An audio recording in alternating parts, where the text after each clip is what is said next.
Whenever you hear anybody ex-Ferrari in particular, right, who used to race at Ferrari or was in the management, and they talk about it, the number one topic is pressure.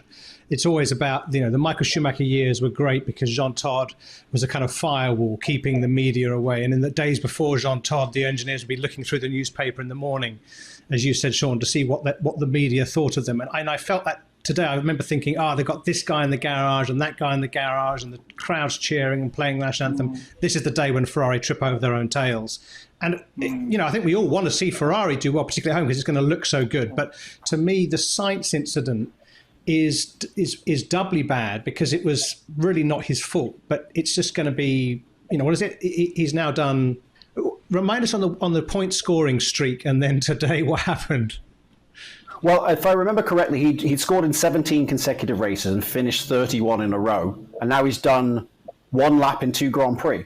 So, that shows you, it's a reminder, and Mercedes' performance as well this year is also a reminder that this success, past success, is no guarantee of what you're going to get from weekend to weekend. And that's why I say, okay, Red Bull had the march this weekend, just as Ferrari did in Australia.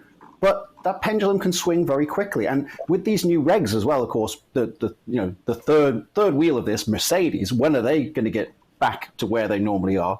Because we're in a new generation of regs, it's very possible that they could claw back something. Perhaps they won't win the championship this year, but they could claw something back because there's bigger gains to be made. And I would add, the problem that Mercedes seem to have right now, hate to say this, seems to be more of a Lewis Hamilton problem than a George Russell problem. Russell, top 5 at every Grand Prix this year. He's the only driver to do that. But Hamilton has kind of been up and down, which is very un-Lewis-like, but it's been a long time since he's had a car this bad.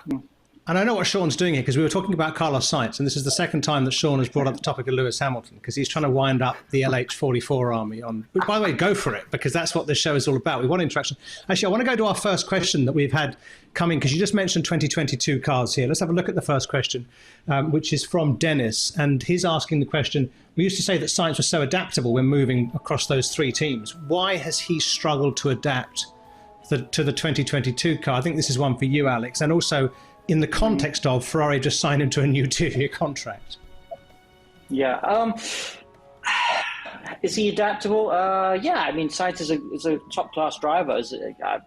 Just like any other driver, like most drivers on this grid, you've seen him swap different teams and they've adapted really well.